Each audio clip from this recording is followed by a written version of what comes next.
Hey guys, David here, Diecast Life and Death. So I was at a antique mall about a week and a half ago with my daughter, um, and we were just rummaging around, and I stumbled across, and I've taken it out of the box just right now, but for the sake of the purposes. But I found this Corgi car at the antique mall, and this is going to where this video is going. It's a Mercedes S-Class, and I paid $10 for it. And as you can see, the little retaining for the doors is still here. We're gonna go ahead and take that off. If I can get it off and not break anything in the process. There we go. So, as a child, I had a lot of Corgi cars, and I had a lot of Matchboxes and Hot Wheels, but Corgis were, and the Dinky toys were my, biggest, nicest cars. And when I saw this, and it was brand new in the package, I was like, wow, I have to have that. And for $10, I don't think, this is top of the line, for $10 car. And just wanted to share this one with you. And this is going into some 164 stuff that I have ordered that came in. And I'm taking a break from the massive vintage haul set that the videos that I'm doing. And I'm going to take a break just to do this Mercedes Benz video. But guys, if you're not familiar with these Corgi castings, they're outstanding. The quality on them is just super nice. I don't know what else to tell you about them as far as this is like the only Corgi mains, the bigger car, the 143 scale cars that I have in my collection. And now that I got this one, this is a rabbit hole that I'm going to end up going down, and I don't think I want to go down it, but I'm going to go back and I'm going to start hunting some of the original Corgi cars that I had as a child, just to put those memories back in and get those cars back in my stable. I only buy cars that are mint. So finding some of these are probably going to be tough, and when I do find them, I can only imagine they're not going to be, they won't be a bargain, let's put it that way, because I'll have to find them on eBay and places like that, and I'll be, paying market value for them. But from my perspective, having the cars that I had as a child back in my diecast collection, I think it's going to be worth it. So something that I'm going to do before, I depart this earth, and hopefully, because, we all don't know when we're going to depart the earth, but, these are just, wow, to this day, now that I'm holding this car in my hand, I'm just back in love with these fine pieces. But we're going to move on to the 164 stuff. I'm going to set her back there, and we'll go back to that in a little bit. The topic of the day is it's staying with the Mercedes. And like I said, I got these cars, and these are from a company called Diecast Team. Not really familiar with the company. Here's the box. And so I ordered these, and they came in, and this was one of the cars that I had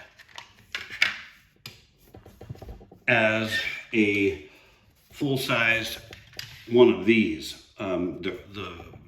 These came in Dinky and came in Corgi. And if I remember right, the Dinky is blue and the Corgi was red, or I may have those backwards. I'll have to go.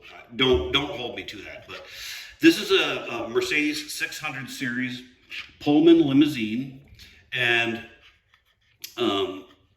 when I saw this, I was like, you know, that's what reminded me of the Corgis. And when I ran into that one at this one at the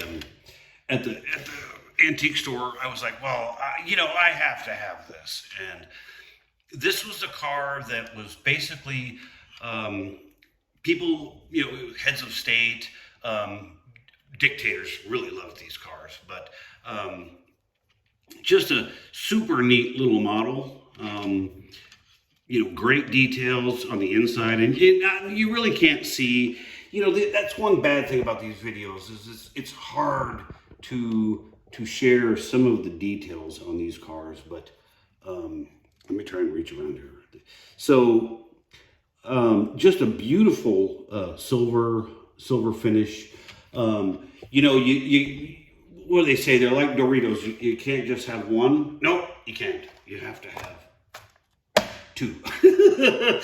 So, being, you know, my style, I just can't have one. I had to have two. And because when I get the Corgis and the Dickies, I'll have the blue one and the red one, whichever the blue one is or the red one is as far as, you know, the brand. But pick this one up in this champagne color, elegant color for the car. These cars were very, very, in IRL, real life, these were very far ahead of their time. This is a long wheelbase version. They did have a short wheelbase version, which would have had the door, the back door, and this back glass. This center part would not have been there. A doctor, when I was about in middle school, lived one street down, and he had one of these in tobacco brown, and it was the one that did not have the extra window here in the middle. And I always loved just seeing that car. And he never really drove it that much. He just sat at the house, and he didn't even sit in the garage. He had it out in the driveway. But these cars had suspensions that were actually hydraulic. And everything on these cars were hydraulic, like the power windows and all of the actuators and everything were all run off of a hydraulic system. And so this car, if you didn't drive it, would lay on the ground. But they were apparently, and I've never driven one, so I can only go by what I've been told and what I've read. But apparently these hydraulic suspensions were kind of tricky if they broke, because, like I said, all of the functions on the car were operated by the same hydraulic system. So if your power windows quit working, it means your suspension wasn't working, and all kinds of other things weren't working. So I'm sure Gunter down at the Mercedes barn was happy to take your money to repair these things. But with all that having been said, so this is the vintage one. So when I got these, I ordered this guy. And this is the current version of the Maybach. So it's still the 600 series, and it's the S-Class, so it's the big full-bodied car. I'm gonna go ahead and open this up and get this one out. But I guess what I'm trying to show by this video is, you know, the history, because I'm not gonna say we all know, but I think people are pretty familiar with the Mercedes Maybachs. And I wanted to bring these two out to show you that there is historical referencing as for where these cars came from and how they evolved. So this little model is, like I said, I just got this in, and this is from what's the manufacturer? Stance Hunters. And I found, you know, usually you have to get these out of China, you know, whatever. And I found these from a seller on eBay, and he is out of California. So these cars did not take long to get, and I wasn't, you know, dealing with the whole, well, is it going to make it? Is the boat going to sink, you know, or whatever that we all go through. Gosh, I wish they wouldn't take these things closed, but they do. So here's the model on the plinth, and I'll let you see the a little placard here. Hang on. I'm sorry for this. I'm a little unorganized on this one. But golly, there is your information on the plinth. So this is a Pullman series as well. So if you notice, you've got the added part between this. This thing would hold, if I remember correctly, I think you could put 8 people in this car comfortably.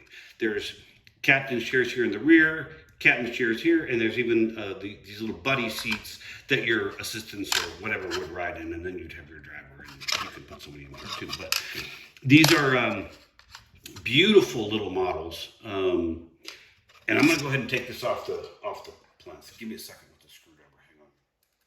The way I have the camera mounted, I can't do this in front of the camera just because of how it's all set up here in my studio.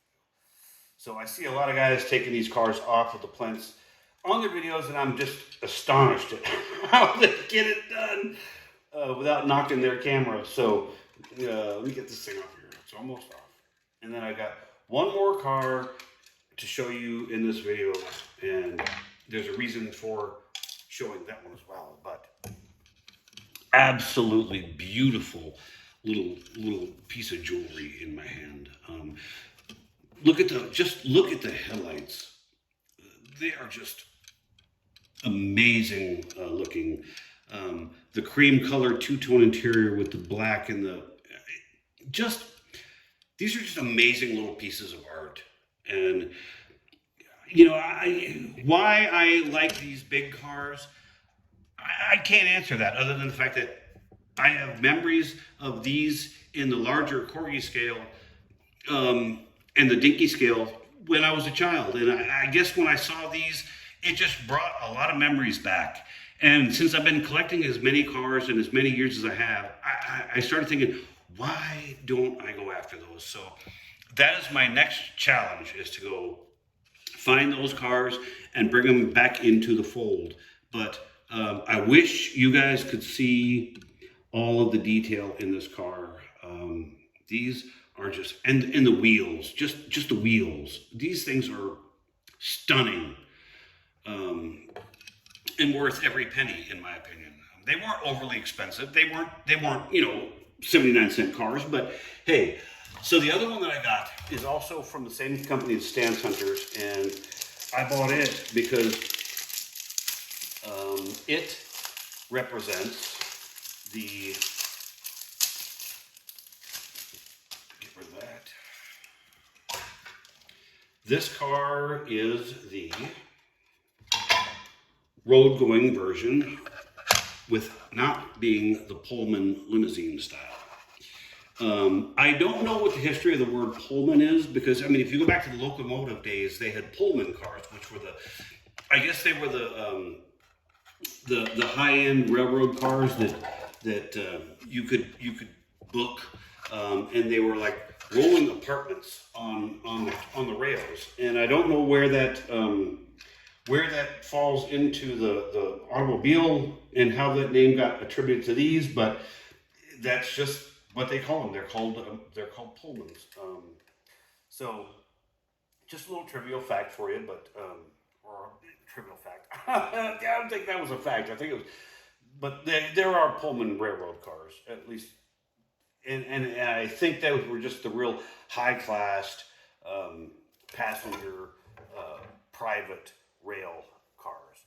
But this is a S-Class Maybach 6 Series. And the box doesn't say whether it's the 650 or the 620, and it doesn't really matter. But these would have been S6 630, I believe. But I wanted to have a more, the Hollywood set would drive these. Now, these are not what you'd call rollers by any stretch. This one is, sorta. But you're not going to go out running around and throwing this thing on. But I mean, just see, this one has got a. I might be able to get into some of that. it's got a full panoramic sunroof, and some of the details you might be able to see. Let me try and get the glare off of there. But outstandingly well detailed on the inside. The outsides are just, you know, the details on these cars are just, you know, I love my Hot Wheels and I love my Matchbox, and you know, I've become a huge fan of the Auto World series, just because I think for Auto World, I think you get a lot of car for, you know, the $7 that you pay for it. But the older I've gotten, the more I've come to appreciate these more detailed and more finely crafted cars. I don't know what you guys' thoughts are, but, you know, and that's why I've been doing a whole lot of these mini GTs as well. Mini GTs to me seem to be, if you call it a sweet spot, I think the mini GT cars do kind of hit that sweet spot of price and quality and detail. Because, you know, mini GT cars, they do roll, and they are good quality, and they're not overly expensive. So if I'm just rambling on, I apologize. I start these videos and I just have a subject matter, but I don't have, you know, I don't have a speech prepared. I don't have any notes written down. It's just me, the camera, the cars, the table, and you. And I just want to create content that people can enjoy and see things that maybe they haven't seen before, and maybe get a little bit of understanding of, you know, stuff that's out there that they may or may not have been aware of before. And that, I think, is what the magic of this hobby should be, is sharing. And I have learned a lot from you guys in your channels, and I've learned a lot, you know, in life, and I want to give back some. So that's why I've started this channel. I've watched a lot YouTube videos for years, and I never even considered starting a channel. And you know, I don't know how many days I've been on it, but I've been grinding out some content. So I hope you guys are enjoying what I'm putting out. Please, by all means, if you're liking any what you're hearing and seeing, please, by all means, subscribe. Hit the notification bell if you want. I just want to know that my content is being enjoyed. And that to me is the most important thing. So comments, suggestions, critiques, anything that you want to, or if you want more information on any of these cars, or me to do anything different, please just ask, and I will be happy to, you know, get back to you and get you any information or anything that you might want to know. So with that, guys, that's going to conclude this one for the day, and I'll go back to my massive vintage haul videos. So I'll get these hands dirty again when I go back to the dirty box. But you guys go have a great day, and we will talk to you guys soon.